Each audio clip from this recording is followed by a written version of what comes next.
Thank you so much for coming. I really appreciate that. You just come back from a trail hike, from hiking? No, so I am doing a run after this. Oh, really? And it's with the running club. That's why everything has time parameters. Okay. Yeah. Where are you guys meeting up for the run? It's at Manor, that like shoe boutique shop next to the Shake Shack on Camelback and Central. Oh, okay. Yeah. The only reason I ask is there's a running group that meets up over at my buddy's brewery here on Hilton. Oh, nice. Hilton Brewery, and it's like once a month or the second, I don't know what kind of month it is, but they meet up there and they drink before or after, one of the two. And I would hope after. That'd be hard to run. Yeah, it'd be kind of crazy, right? Yeah. But yeah, it's that's where they meet up. So awesome. Yeah. Now, are you have you just looking up and down your Instagram there? How long have you been running, or have you always been running? No, I recently got into it. I think with most artists and just a lot of people in the world, we just don't talk about it a lot, but I just have a lot of anxiety. Yeah. And I had to figure out how to release all of that energy that was mostly living in my mind and then manifesting itself physically. So running was really good because you can set incremental goals, which is the same thing when you're trying to survive out of your art. Is like sometimes that can become very overwhelming. So running has been like that therapy fuel. There's this really good quote that says like life trains you for running and running trains you for life. Okay. So I've been sort of dipping that philosophy into my photography and just, keeping a level head and just keep going, trying to survive. And so far as it helped, are you good with your, well, no one's ever really good with their anxiety, I'm sure, but I'm not, but is it therapeutic? Does it help you a lot? Absolutely, because you do a lot of breathing. You know what, for me, being able to keep a pace and doing specifically really long runs, like I never thought that I'd be able to run more than a mile. Yeah, that was impossible. Okay. And yesterday I finally reached my personal goal of 7 miles. Wow. Which I've never done. But the whole point is just being able to, just training your mind for awareness and breathing. And when you're in an adverse situation or you don't get a job, a gig that you really wanted, and you need to make money at the same time, running has really just translated itself into like, okay, let's take a moment to just take a deep breath and take really full deep breaths and like learning how to breathe properly through your nose and out through your mouth. It's really weird. We're just talking about breathing, but yeah. No, it's a thing. Yeah. Hey, I saw the Karate Kid. I don't know. You might be too young for that. No, I watched it. Yeah. And have you raced yet? I think I may have seen a post, but are you like just like at a 2K or something like that? I did a 5K back in Malibu back in November, I think. And that's just a 3-mile race. And then 2 weeks ago, I did the Phoenix Rock and Roll out in Tempe, and it was a 10K, which is 6 miles. Okay. And I did that with the flu, so that was horrible. Oh, wow. Yeah. So it was either the dumbest or the strongest thing I've ever done. But again, I just think that level of commitment and discipline that I applied in that situation is the same level of commitment that I've applied to my art. You know, when I've been in the rut, I still push through it, and you just push through the mud and you take it with you and you just see what you can create. And it's such a privilege to be able to run, you know. I have the ability to do so. So rather than staying in bed and sulking. I'm starting to learn that more and more since my ability to run was kind of taken from me a little while ago, but I'm going to get back into it. So yeah, I mean, it's at your own pace. It's whatever you can. Yeah. It's the same. It's just so cheesy, but it's the same philosophy for life itself. You know, we're all just trying to survive, and your brain is wired for flight or fight response. And when you teach yourself that running is not something you have to fight, but you can kind of have serenity and peace throughout this very arduous process.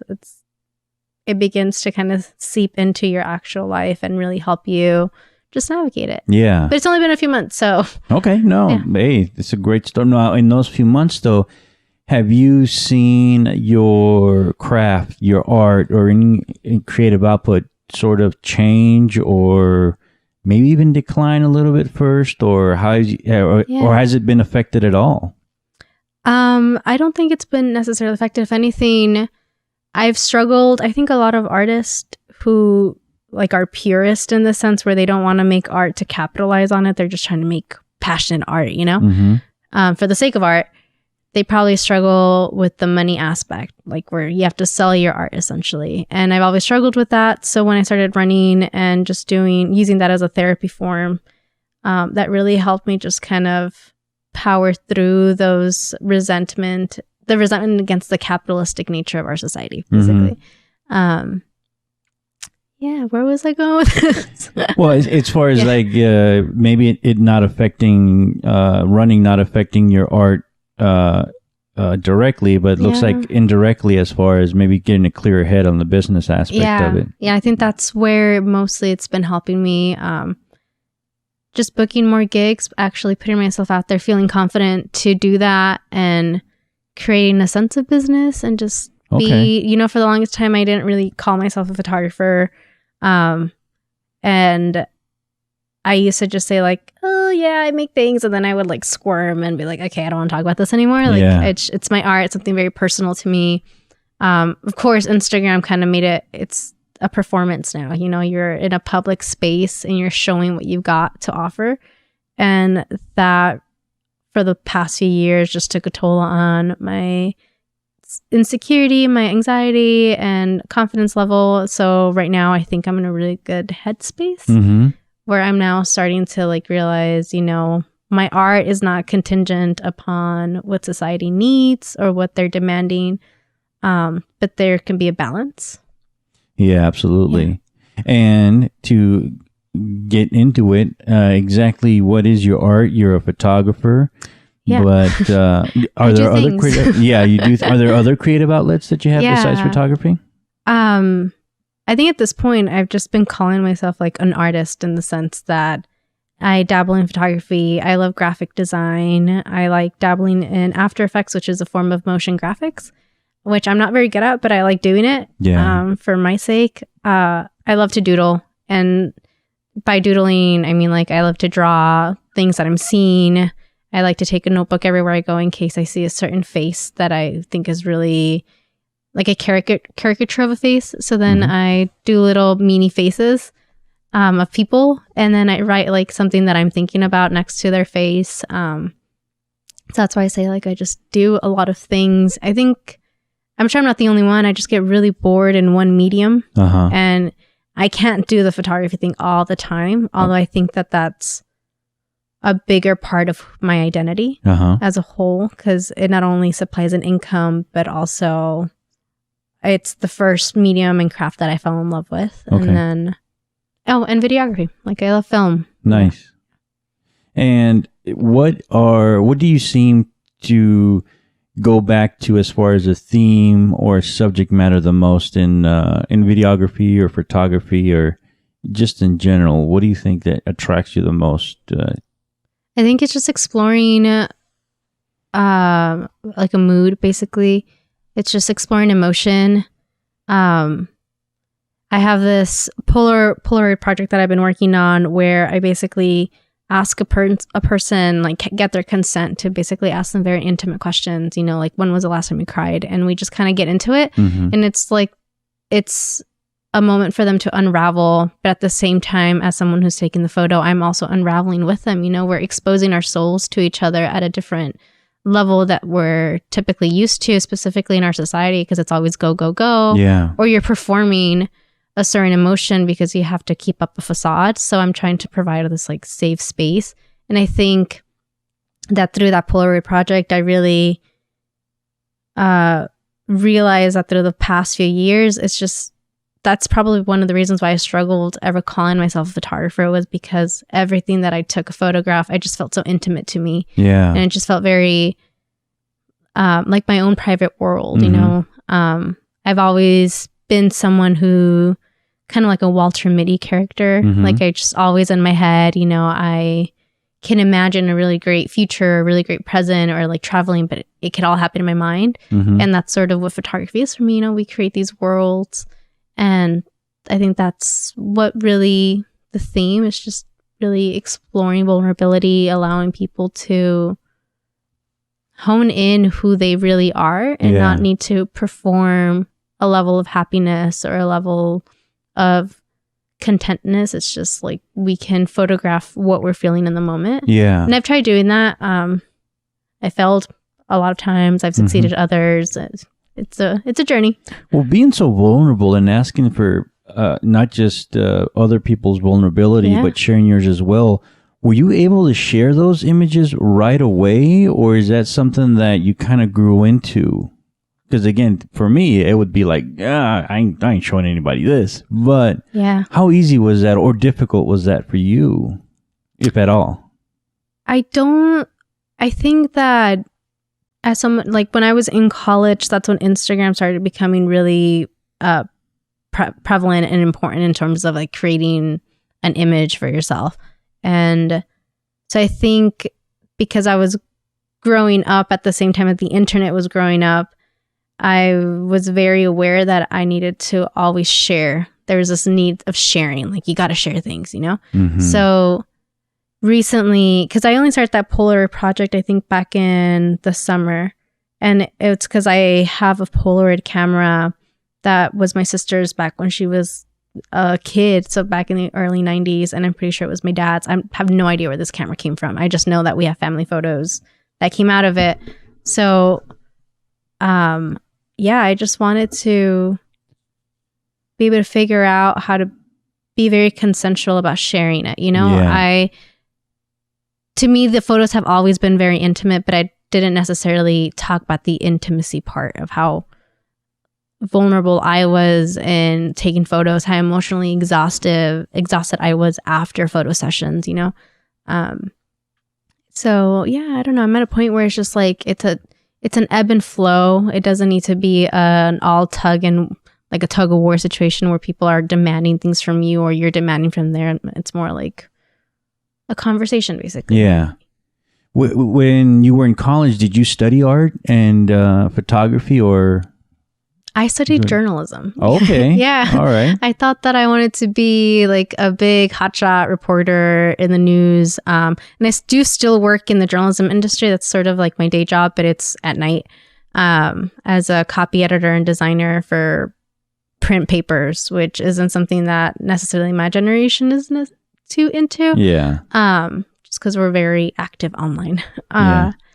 But that keeps me aware of just what's happening across the world. You know, I've always had the sense that what I wanted to do had to have like an altruistic purpose. And in art, that's really difficult because it's like, who are we necessarily influencing with our art? You know, our art's very personal. Yeah. And I struggled with that a lot. You know, I think that's why I decided to go to journalism because, well, to be honest, I only went to journalism school because that's the only college or degree that I knew of, based on a show with Amanda Bynes called What I Like About You. Okay. And her older sister was a journalist, and she was very financially stable and just had it going for her, you know? So I always said like, okay, I'm going to be a journalist. And then I discovered what it was. And I was like, okay, yes, a voice for the voiceless. And then I'm like, okay, that's just very paternalistic and not okay. You know, so it's been through journalism, I discovered videography, and then through videography, I discovered photography. Okay. But when I started doing video, it was more, I was teaching myself. And then from there, I grew into photography and discovered a whole world and a whole community of people who were creating. And it's just fascinating, you know?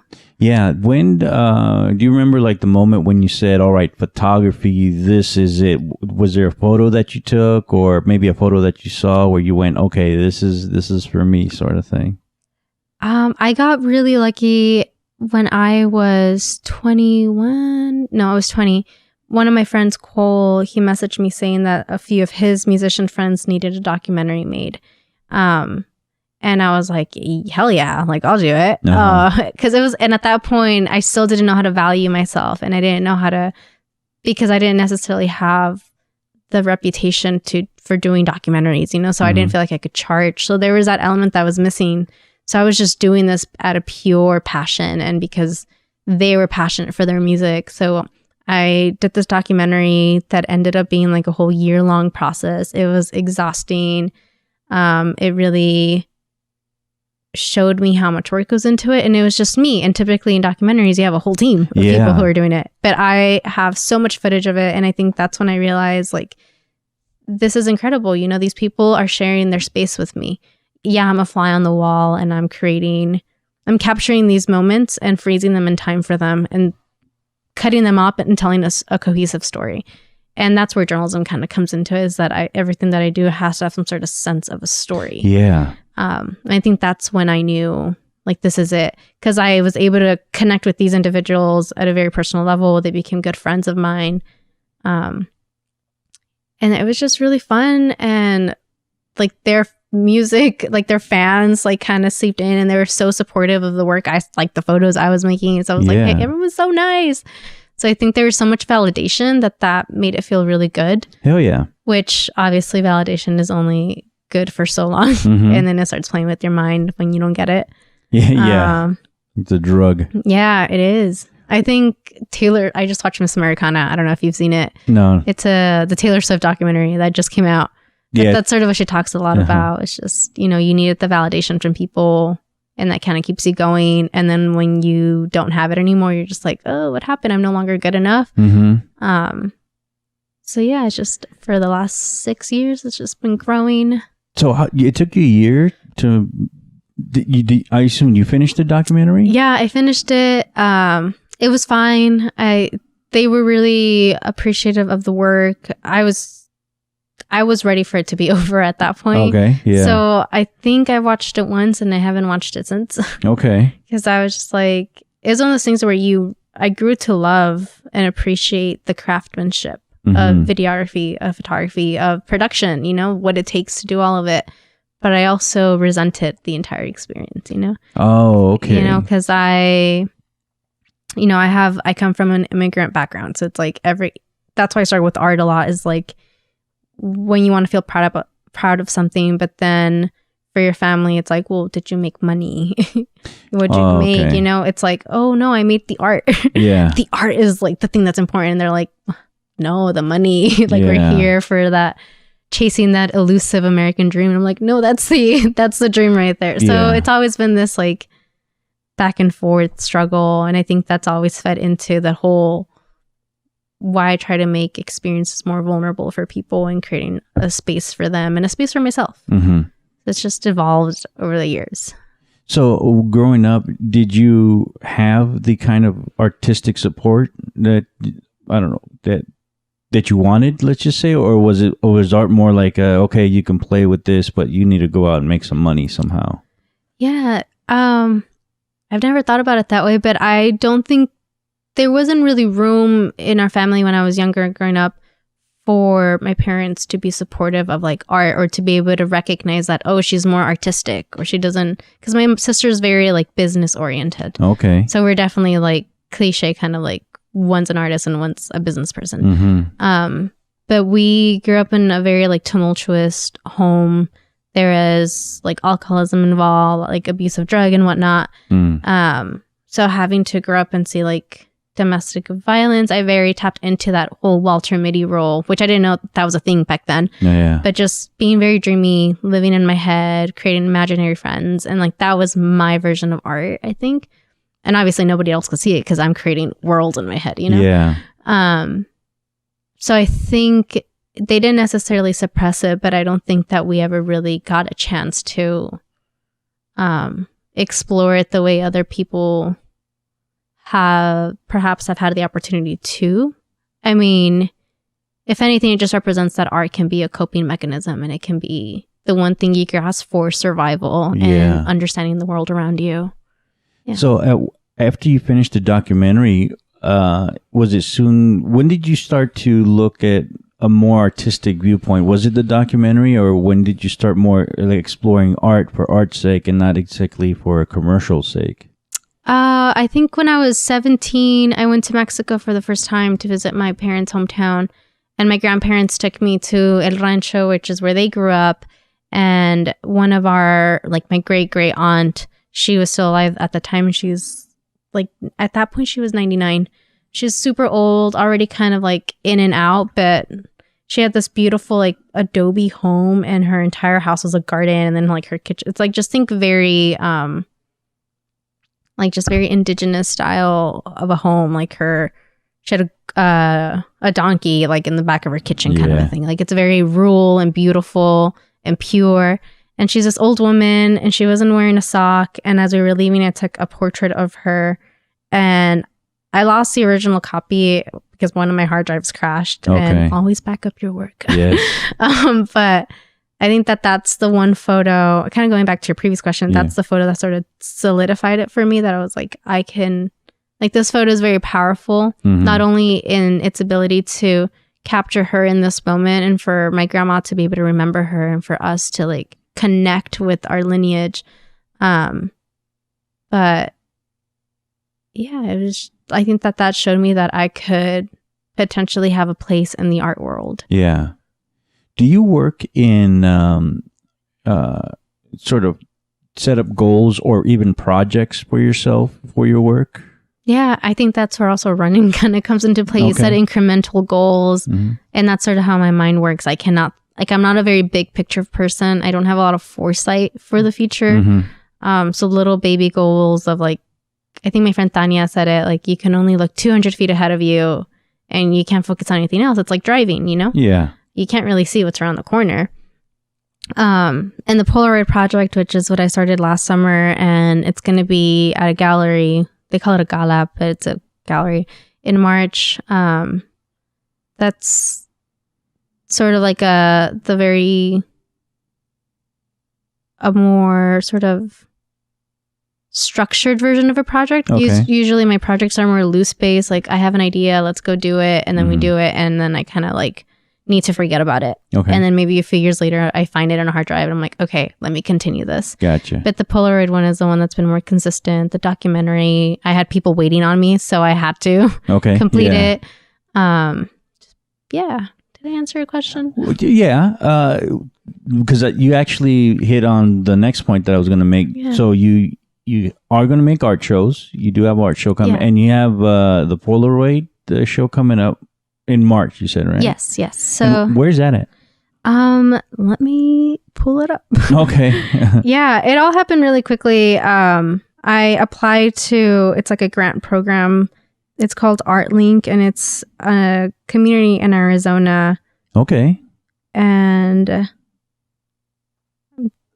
it's called the Art Detour 32, and it's in Phoenix, Arizona at Park Central. Downtown Phoenix. Okay. And it's called Park Central. It's on Thomas and Central, and it's on March 19th, and it's this large warehouse thing. And basically, when you apply for the grant and you get partnered up with an artist who's already more established, and they have a lot of funding. Okay. And so it's a collaboration between me and someone who's more established and another artist, because our mentor ended up choosing two. And he's a sculpture artist. So, and I'm doing photography and the other person is doing painting. Okay. Yeah. How was it collaborating with someone, a mentor? How was it, or how did that affect, or did it affect the project that you're working on right now? Did they have any tips or anything like that? Yeah, they had more, I told them from the get-go, I had never done anything like this where I presented it to a larger audience, or I had to create a setup for it. This is because typically the way I would show somebody photograph, it's either I would print it and frame it for them, or I would show it on an online gallery. Okay. And this is the first time that everything's going to be very tangible and it was going to be hanging. And so that's where P is coming in and kind of using his sculpture background for creating some sort of platform to hang the photos so that people can kind of walk through them and really experience the photography rather than having them up on a wall. Wow. Traditionally. Okay. So that's what we're working on still. That's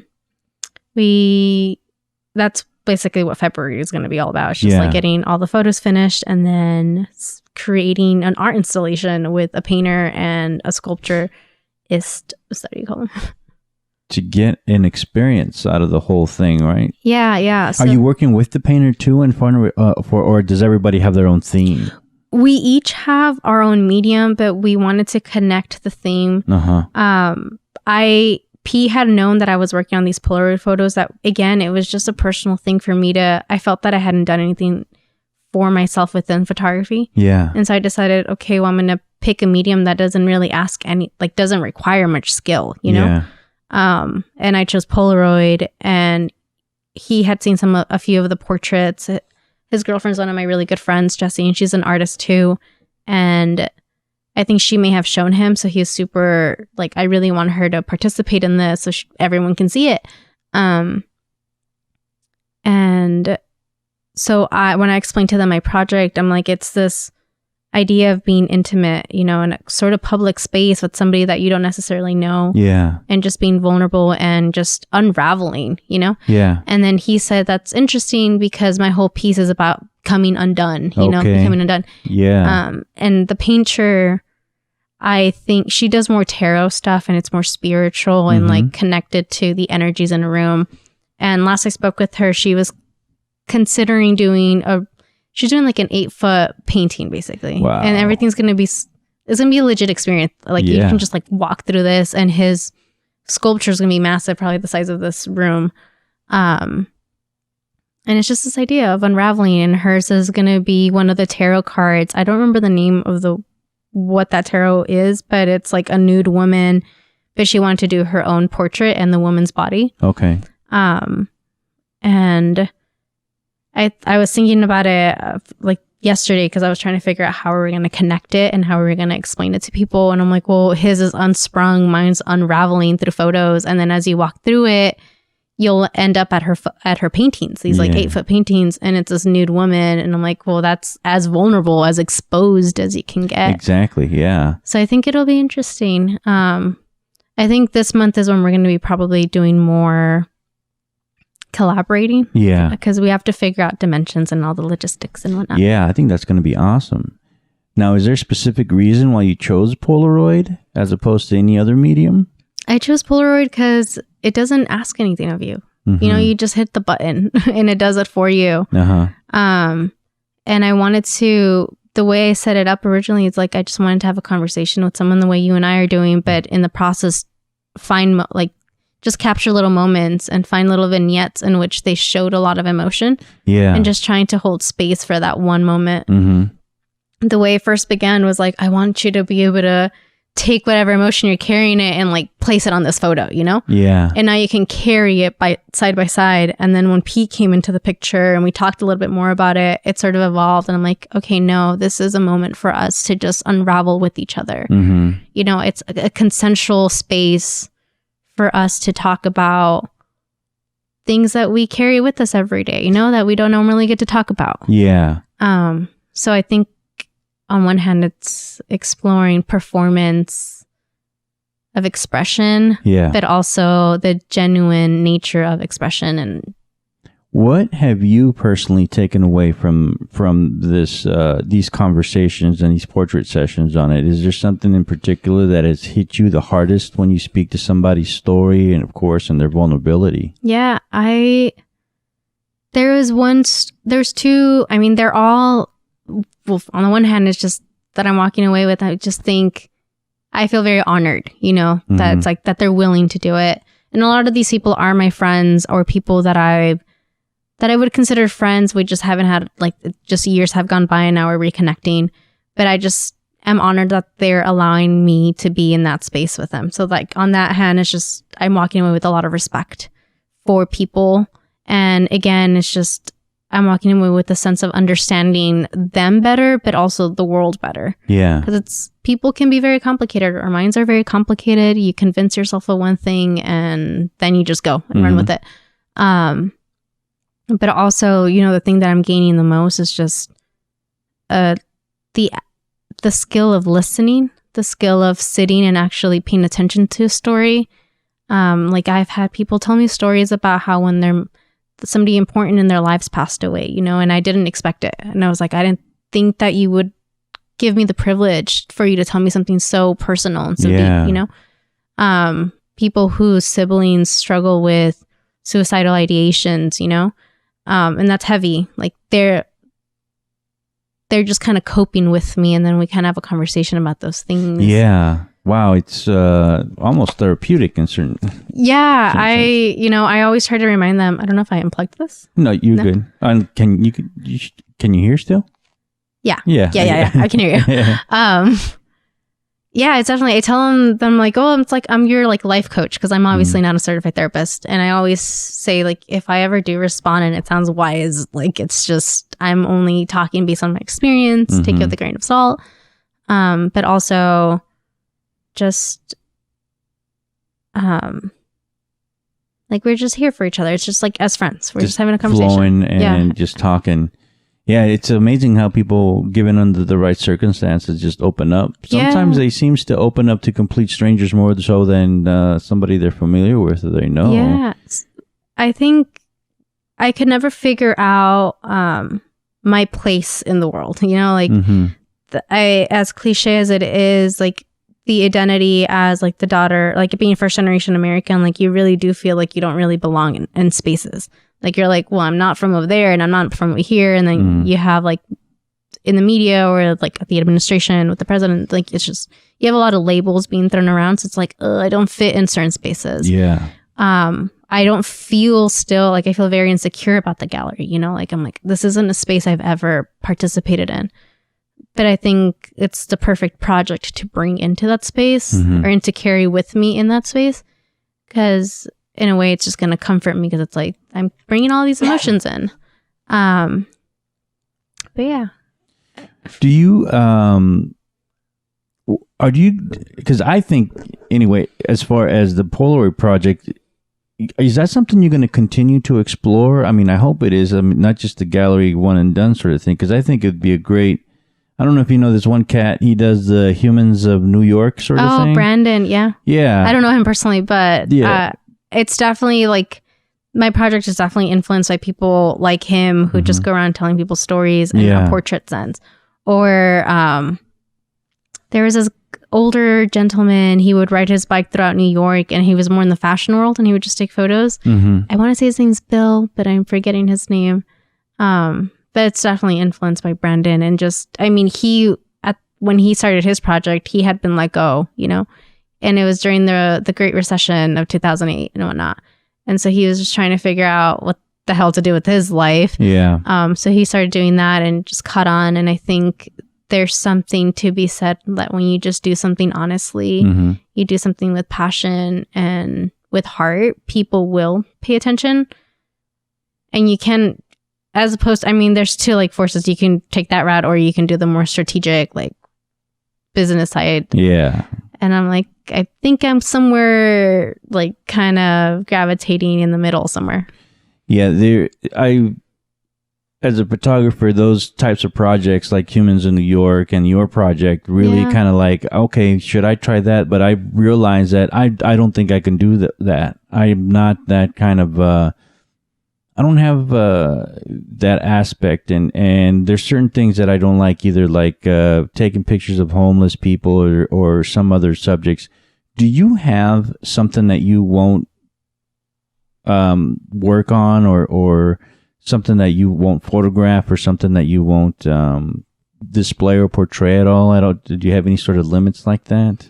I think I found my limitations within journalism. I have a lot of photojournalist friends, and I think that they're able to document situations that are very difficult to stomach. And actually, I just spoke with a friend who was asked, like, can you go, we need photos of, transient people, homeless people.